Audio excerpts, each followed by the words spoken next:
नमस्कार। आज शुरू करते हैं हम दैट इज फूड सेफ्टी के बारे में। फूड सेफ्टी यानी खाद्य सुरक्षा। खाद्य सुरक्षा यानी जो कुछ भी खाने के लिए सामान हमारे सामने उपलब्ध है, चीजें उपलब्ध है, उनकी सुरक्षा कैसे की जाए, उनका भंडारण किस प्रकार से हो, या जो कुछ भी वेस्टेज हो रहा है वो वेस्टेज को किस प्रकार से रोका जा सकता है, इसके बारे में हमको विचार करना है। इसके बारे में कुछ हमें पढ़ाई करना है। ठीक है, तो शुरुआत करते हैं हम। पहले सबसे पहले एक तारीख मैं आपको बता देता हूँ। वह तारीख है 7 जून।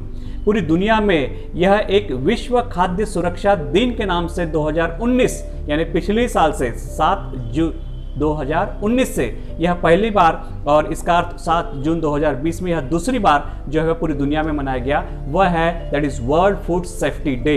हालांकि हम अपने टेक्स्ट बुक में पढ़ने वाले हैं दैट इज 16 अक्टूबर एक ऐसा दिन है जिसे हम कहते हैं वर्ल्ड फूड डे, है ना। तो वर्ल्ड फूड डे और वर्ल्ड फूड सेफ्टी डे दोनों अलग अलग दिन है। इसी की जानकारी से हम शुरुआत करते हैं आज के चैप्टर की, जिसका नाम है फूड सेफ्टी। फूड सेफ्टी के लिए हम सबसे पहले हम जानेंगे कि भाई जो कुछ भी फूड मटेरियल है, वह फूड मटेरियल चाहे किसी भी रूप में हमारे सामने उपस्थित हो, लेकिन उसके घटक जो होते हैं वो निश्चित होते हैं, जैसे carbohydrates, proteins, fats, minerals, vitamins, ये सब चीजें किसी न किसी रूप में हम जो कुछ भी पदार्थ खा रहे हैं उन सभी में इन्हीं में से कुछ न कुछ उपस्थित है। यदि हम कार्बोहाइड्रेट्स लेना चाहते हैं तो निश्चित तौर पर वो कुछ स्टेपल फूड्स हमको इस प्रकार से लेना पड़ेगा, राइस, ज्वार, बाजरा, व्हीट।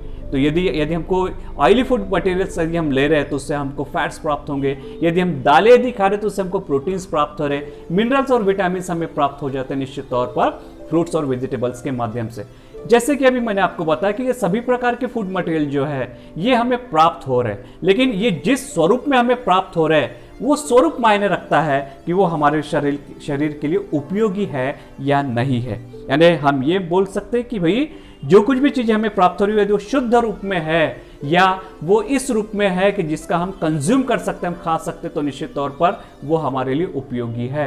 अनलेस वो बिल्कुल भी जरा भी उपयोगी नहीं। आपके टेक्स्ट बुक में कुछ चित्र दिए हुए, चित्रों को यदि हम देखेंगे तो कुछ ऐसी जगह पर कुछ खाने की चीज़ें बेची जा रही है जहाँ पर चारों ओर गंदगी फैली हुई है, जहाँ चारों ओर मक्खियाँ भिन आ रही है। क्या ऐसी जगह से कुछ हम खरीद के खाएंगे या खाना चाहिए? ये तो हम सब लोगों को सोचना है ना, क्योंकि परिस्थिति जो है वो उस जगह की जैसी है, वैसे जैसी आंखों को हमको दिखाई दी ठीक उसी प्रकार से हमें तुरंत यदि हम टाल देंगे, क्योंकि हम कोई चीजें ले रहे हैं निश्चित तौर पर पैसे देकर हम खरीद रहे हैं। जिस समय कोई चीज हम पैसे देकर खरीद रहे हैं तो क्या हमें उन चीजों को, गंदी चीजों को या गंदी जगह बनी हुई चीजों को, गंदी जगह पर बेची जाने वाली चीजों को लेना चाहिए, खाना चाहिए? ये जरूर सोचना चाहिए। कुछ चीजें हैं जिसके नाम सुनकर हमारे मुंह में पानी आ जाता है। देखिए नाम लिखे हुए यहाँ पर, पाव भाजी, सेव पूरी, देन कहा गया पानी पूरी, डोसा, इडली, वड़ा पाव, पाव भाजी, पिज्जा, बर्गर। वाह क्या नाम है!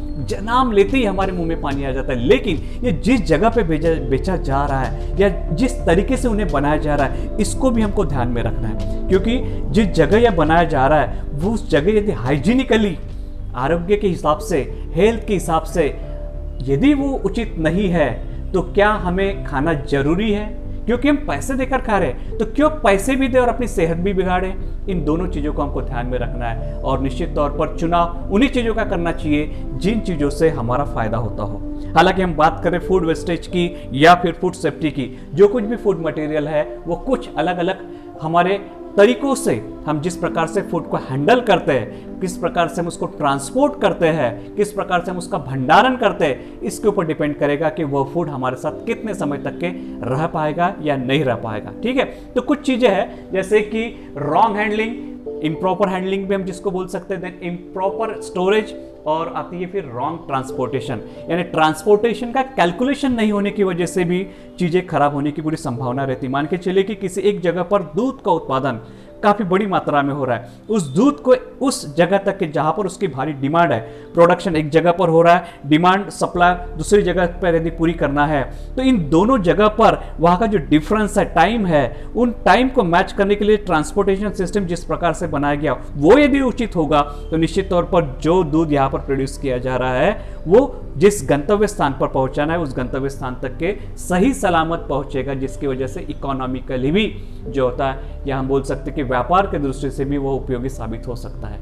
तो ये एक बात है कि रॉन्ग ट्रांसपोर्टेशन, यदि ट्रांसपोर्टेशन करते समय भी ट्रांसपोर्टेशन जिस माध्यम से किए जा रहे उस माध्यम में वह सुविधा है कि नहीं, इसको भी हमको ध्यान में रखना पड़ेगा। हम बात करेंगे रॉन्ग हैंडलिंग।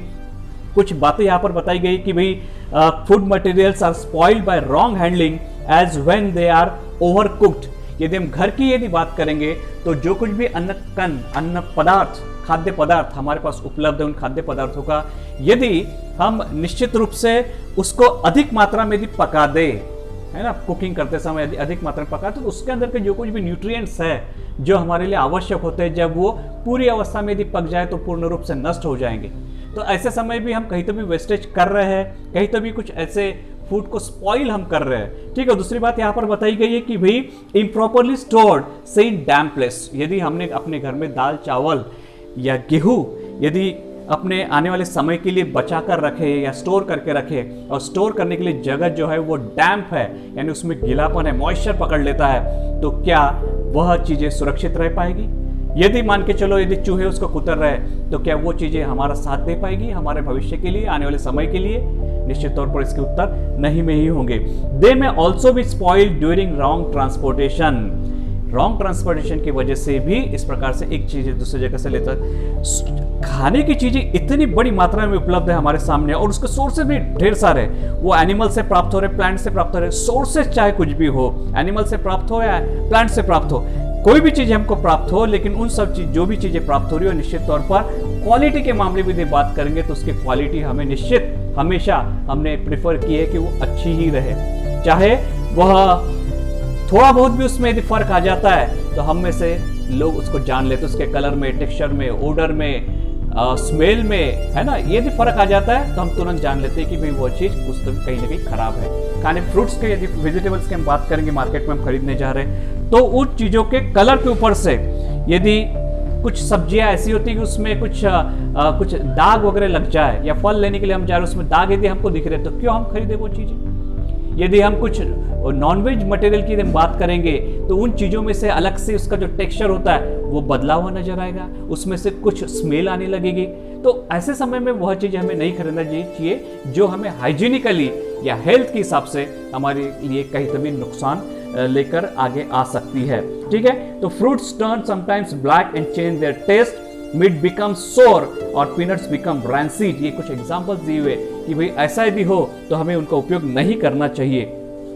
यहाँ पर कुछ रीजंस बताया गया कि improper handling, improper storage, improper transportation, जैसे कि हम इसके पहले देख चुके। Food stuffs like meat and milk are either acidic और alkaline. They may be get spoiled due to chemical reactions or sometimes because of attack of microorganisms, यानी contamination होने के पूरे चांसेस है। यदि उनका रख रखाव नहीं किया गया, खुली जगह पर रखे हो, गंदी जगह पर रखे हो, तो वहाँ पर भी उनके ऊपर माइक्रो ऑर्गेनिज्म अटैक कर सकते हैं और उस फूड की जो क्वालिटी है, क्वांटिटी है, उसको बिगाड़ सकते हैं। तो चुनाव हमें करना है। निश्चित तौर पर हम कंज्यूमर, हम गिराइक है, तो हमें भी सोचना चाहिए कि भाई कौन सी चीज़ों का चुनाव करें, कौन सी चीज़ों को खरीदना है, क्योंकि फिर से एक बार वही बात आ रही कि हम पैसे देखकर अपनी सेहत को बिगाड़ने वाली चीजें क्यों खरीदें। ठीक है। निश्चित तौर पर अब हम आगे बात करेंगे दैट इज फूड वेस्टेज के बारे में, यानी जो कुछ भी फूड है, खाद्य पदार्थ है, वो वेस्ट किस प्रकार से हो रहे, किन कारणों की वजह से। भारत एक विकसनशील देश है, विकसित देश नहीं है। यहाँ पर जनसंख्या लगातार बढ़ रही है। जिस हिसाब से जनसंख्या बढ़ रही है उसके हिसाब से फूड प्रोडक्शन होना उतना ही जरूरी है। यानी जितना खाद्य पदार्थ निर्मित भारत में होती रहेगी, निश्चित तौर पर हमारे देश में भूखमरी नाम की चीज नहीं रहेगी। लेकिन कहने के लिए यहाँ पर हम ये नहीं बोल सकते कि भाई ऐसा समय नहीं आएगा, क्योंकि आज भी ऐसे कई जगह है भारत में कि लोग भूख से शायद आज भी एक ही समय का उनको खाना नसीब होता हो। खैर वो बात अलग है, लेकिन फिर भी हमें यह मानकर चलना चाहिए कि एक विकसनशील देश, भारत जैसा देश, जहाँ पर फूड प्रोडक्शन और जनसंख्या, इसका जो रेशो है वो कहीं भी तालमेल में नहीं बैठता है, तो इसकी चिंता हमें करना चाहिए कि जो कुछ भी फूड मटेरियल है वो किस प्रकार से सुरक्षित रहे, उसका किस प्रकार से हम सुरक्षा के बारे में कुछ उपाय योजना करें, या हमारे वैयक्तिक स्तर पर भी, एक पारिवारिक स्तर पर भी उसकी सुरक्षा किस प्रकार से की जाए, इसके बारे में यदि हम सोचेंगे तो निश्चित तौर पर पूरे देश के लिए हमारा एक कहीं ना कहीं हाथ निश्चित तौर पर लगेगा। हम बात करें दैट इज फूड वेस्टेज के बारे में। फूड वेस्टेज दो प्रकार से हो सकता है। एक होता है क्वांटिटेटिव वेस्टेज ऑफ फूड, यानी जिस समय खाद्य पदार्थ तैयार किए जा रहे हैं उसी समय शायद वो जो है उसका ठीक से व्यवस्थापन नहीं करने की वजह से फूड वेस्ट होते हुए नजर आ सकता है। एग्जांपल्स के तौर पर यहाँ पर बताइए, आप देखिए, that is hand sowing method जो होती है, हाथ से बीजे जो डाले जाते हैं, उसकी वजह से भी वेस्टेज होने की पूरी संभावना रहती है। इनएडिक्वेट थ्रेशिंग, पूर्ण रूप से यदि उसकी थ्रेशिंग नहीं की जाने पर, improper storage and wrong methods of distribution, या कुछ कारण बताया गया क्वांटिटेटिव वेस्टेज ऑफ फूड के लिए। इसके अलावा बताया गया कि custom of offering and serving too much food to guest और ट्रेडिशनल फीस्ट और दैट इज बफे, है ना। ये तो एक बहुत ही महत्वपूर्ण यहाँ पर बात बताई गई कि जिस प्रकार से भारत एक त्योहारों का देश माना जाता है, निश्चित तौर पर यहाँ पर साल भर कोई ना कोई त्यौहार जो होता है वह किसी न किसी धर्म का त्यौहार मनाया ही जाता है। और इस समय पर जो कुछ भी फूड मटेरियल, जो कुछ भी पार्टियां होती है ना, जो उस पार्टियों में या उस ओकेजन पर, उस समय पर, उस प्रसंग पर खाने की चीजें बड़ी मात्रा में बनती है। और एक भारतीय अतिथि देवो भव के तौर पर हम बोल सकते हैं कि भाई जो कोई भी मेहमान हमारे घर में आए वो निश्चित तौर पर पूर्ण रूप से समाधानी होकर ही जाए, फुल कंटेंटमेंट उसमें लेकर ही जाए हमारे घर से। इसलिए किसी भी प्रकार की कोई भी कमी न रह करके इसके लिए हम उसको भरपूर परोसते हैं। खाने की हम बात कर रहे हैं, यहाँ पर भरपूर परोसा जाता है। अब इतना भी परोसा जाए कि भाई कुछ बच जाए और बचने का तो उसको फेंकना पड़े, तो यह तो कुछ आतिथ्य जो है, जिसको कहा जाता है आतिथ्य, वो तो पूरा नहीं हो रहा है। लेकिन ऐसा होता है, ऐसा होते हुए हम देख पा रहे, तो यह भी एक बहुत गलत तरीका है। हमें इसके लिए कुछ हम क्या कर सकते हैं, यह तो एक वैयक्तिक या पारिवारिक प्रश्न है, लेकिन निश्चित तौर पर इसे सोचना चाहिए ताकि हम इस प्रकार का फूड वेस्टेज जो है वो रोक सके, that is quantitative wastage of food. ये तो बात हो गई कि भाई क्वालिटी के हिसाब से, क्वांटिटी के हिसाब से। आप क्वालिटी के हिसाब से बात करेंगे, क्वालिटी यदि फूड की कुछ गिर रही है, इम्प्रॉपर हैंडलिंग की वजह से क्वालिटी उसकी गिर सकती है किसी फूड मटेरियल की, है ना, निश्चित तौर पर। या मान के चलिए कि भाई उस बनाते समय, उस फूड मटेरियल को, उस खाद्य पदार्थ को बनाते समय ही कुछ बहुत ज़्यादा मात्रा में, जैसे खेती करते समय बहुत ज़्यादा प्रमाण में यदि केमिकल फर्टिलाइजर्स का प्रयोग किया जाए तो निश्चित तौर पर उसके क्वालिटी में असर पड़ेगा। तो ये एक कारण हो सकता है उसके क्वालिटी के लिए। कुछ बातें यहाँ पर बताई गई, देखिए आप, wrong methods of protecting food, excessive use of food preservatives, over cooking, washing the vegetables and cutting them, mishandling the fruits like grapes and mangoes, miscalculation of the time required for transport food from producers to consumers are some of the causes of qualitative wastage of food। अब जैसे कि मैंने कहा कि पारिवारिक स्तर पर यह कुछ बातें बताई गई है कि जो क्वालिटी यदि हम घर से बाहर से खरीद के लाए खाद्य पदार्थ हमने लाए, लेकिन घर में लाने के बाद उसका भंडारण यदि हम निश्चित तौर पर नहीं कर पाए, पता चला कि हमने फली दाने लाकर रखे और फली दाने खराब होते गए, ला के रखे लेकिन उसका स्टोरेज बराबर नहीं किया गया। हम जो कुछ भी अपने घर में दाल चावल इस प्रकार से कुछ चीज़ें ला के रखे लेकिन उसको हमने धूप नहीं दिखाया, हमने चीज़ें अपने घर में बनाई गर्मी के दिनों में और ठंडी के दिनों में वैसी पड़ी रही, डैम जगह पर गीलापन उन्होंने हासिल कर लिया, फंगस लग गया।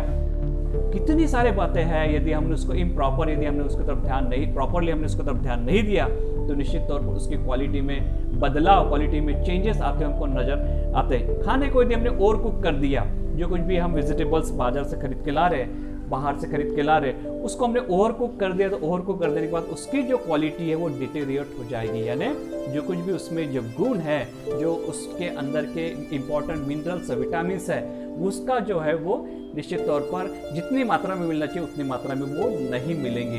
तो इन चीज़ों की तरफ हम ध्यान देंगे तो निश्चित तौर पर। अच्छा, एक साधारण से और एक बात बताएगी यहाँ पर कि भाई हम सब्जी भाजी खरीद के ला रहे हैं, उसको सब्जी हमको बनाना है, सब पहले हम उसको काट लेंगे फिर पानी में धोएंगे, तो काटने के बाद सब्जी तो ओपन हो गई है, फिर उसको आप पानी में धो रहे हो, वो पानी आपने फेंक दिए। अब वो पानी में उसके अंदर के जो सॉल्ट्स है, मिनरल्स है, विटामिन है, कुछ पानी में घुल गए, निकल गए। ऐसा करने की बजाय यदि हम पहले सब्जी को धो लेते फिर उसको काट के सीधे कढ़ाई में डाल देंगे, तो इस प्रकार का जो लॉस ऑफ मिनरल्स, विटामिन या जो इंपॉर्टेंट न्यूट्रिएंट्स है वो तो हम उससे बचा लेंगे उसको। तो दैट इज, इस प्रकार की छोटी छोटी बातों से जो होता है वो क्वालिटी फूड की, यानी मौजूद होते हुए भी यहाँ पर आप देखिए क्वालिटी ऑलरेडी उसमें है, लेकिन हमारे किन्हीं कारणों की वजह से, निग्लिजेंस की वजह से बोले या हमारे अज्ञानता की वजह से हम उसको अपने पास या अपने लिए रोक कर नहीं रख पा रहे।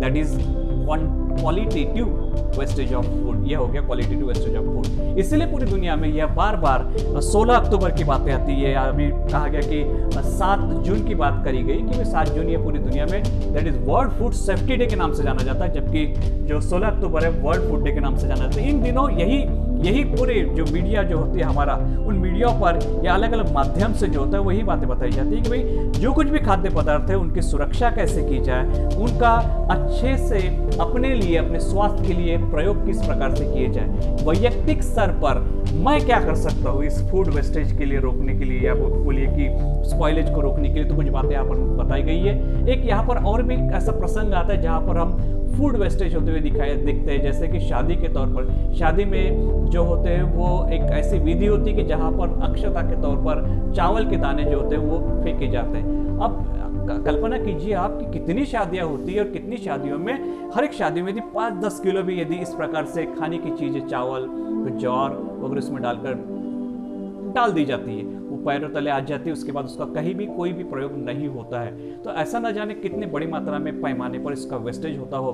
तो क्या इसको रोकने के लिए भी कुछ एक हम सामाजिक स्तर पर इसके प्रयोग किए जा सकते हैं, इसको रोका जा सकता है। हम वैयक्तिक स्तर की यदि बात करेंगे तो हमें उतना ही खाना खुद के लिए परोसना चाहिए जितने की जरूरत हो। यह तो अक्सर शादी के मौसम में हमको दिखाई देता है कि भाई बहुत भीड़ भाड़ हो, हम एक साथ बहुत सारी चीज़ें ले लेते हैं, हमको लगता है कि दोबारा हमें प्राप्त होता है, नहीं होता है, बहुत सारी चीज़ें ले लेते हैं और समझ में आता है कि उसमें की आधी भी चीज़ें हमने ख़त्म नहीं की और अब खाकर नहीं हो रहा है, तो सीधे हम उसको फिर उस कूड़ेदान में हम डाल देते हैं। अब निश्चित तौर पर वह चीज़ें जो खाने की थी, जो इंसान के लिए बनाई गई थी, अब उसका प्रयोग जो है तो जानवर शायद करते, वो भी करते हैं या नहीं करते हैं, क्योंकि वो खराब हो गया तो उन जानवरों को भी वो नसीब नहीं होगा। तो हमें उतना ही खुद को परोसना चाहिए जितने की हमको उसकी ज़रूरत है। Avoid over cooking food. पारिवारिक स्तर पर आप अपने घर में यह बात बता सकते हैं कि भाई जो कुछ भी फूड मटेरियल है उसको ओवर कुक न किया जाए, ताकि उसके अंदर के न्यूट्रिएंट जो है वो बचे रहे। उसके बाद लेफ्ट ओवर जो कुछ भी बच जाता है उसको प्रॉपरली यदि रीयूज कर पाए, देखिए इस बात के लिए आपको फोर्सफुली यह नहीं किया बोला जा सकता, लेकिन रीयूज करने की यदि है कुछ उसमें चांसेस है तो निश्चित तौर पर रीयूज होना चाहिए। ये डिपेंड करेगा कि आप किस प्रकार का फूड आपके सामने बचा हुआ है, उपस्थित है, किस प्रकार से आप उपस्थित उसको फिर से रीयूज कर पाए। यह एक वैयक्तिक मामला है, आप इसके ऊपर सोचें, और यदि आप इसको कर पाए तो निश्चित तौर पर हम फूड का जो वेस्टेज है, स्पॉइलेज है, उसको हम रोक पाएंगे। Then by only as much as, है ना, हमें उतनी चीज़ें खरीदना चाहिए जितनी की हमको ज़रूरत है। यानी मान के चलिए कि बहुत चीज़ें सस्ती हो गई तो बड़ी मात्रा में हमने खरीद लिए, लेकिन रख रखाव ठीक से न होने की वजह से या अधिक मात्रा में लेने की वजह से वह चीज़ें खराब हो जाती है। यानी हमें तो उसका उपयोग हुआ ही नहीं, लेकिन बाकी दूसरे जो उसको लेने के लिए तरसते रहे उनको भी वह चीज़ें उनके हाथ में नहीं लगी। तो इसलिए एक्सेसिव मात्रा में कोई भी चीज़ खरीदने से जरूर बचना चाहिए, चाहे वह दूध हो, चाहे वेजिटेबल्स हो, फ्रूट्स हो, ग्रेन्स हो, कुछ भी, ठीक है। That is then store grains and other perishable foodstuffs like vegetables, fruits, milk etcetera using proper methods. अब जो कुछ भी प्रिजर्वेशन की मेथड्स है, हालांकि आगे पढ़ने वाले हम, लेकिन जो कुछ भी प्रिजर्वेशन के मेथड्स, उन मेथड्स का प्रयोग करते हुए जो कुछ भी चीज़ें हम बाहर से खाद्य चीज़ें खरीद के ला रहे, उन चीज़ों को प्रिजर्व करने के तरीके पूर्ण रूप से अच्छे से अपनाना चाहिए। हाँ, और एक बात यहाँ पर खाद्य पदार्थों के मामले में आ रही है कि आजकल फूड मटेरियल, जो पैक्ड फूड मटेरियल आने लगा है, कैंड फूड मटेरियल आने लगा है, टीन वाले फूड मटेरियल आने लगा है, रेडी टू ईट वाले मटेरियल आने लगे, तो उसको खरीदते समय उसके एक्सपायरी डेट यानी कब तक के वह खाने योग्य है, इसके बारे में जांच जरूर कर लेना चाहिए। यदि हमने घर में लाकर रखा है और मान के चले कि आपने पाव ब्रेड खरीद के लाया है, 2 दिन 3 दिन उसकी एक्सपायरी डेट होती है, आपने घर में ला के तो रख दिया, लेकिन आपका ध्यान नहीं रहा और पता चला कि कल उसकी एक्सपायरी डेट थी या बेस्ट बिफोर था, आप अगले दिन उसको देख रहे हैं, तो ये तो हो गया फूड वेस्टेज। इसलिए इससे हमें बचना चाहिए। And eat all the food that you have been serve yourself, है ना, और आपने खुद के लिए जितना परोसा है उतना भी यदि आपने पूरा थाली का खत्म कर दे तो निश्चित तौर पर आपने अपनी जिम्मेदारी निभाया, ऐसा हम मान के चल सकते हैं।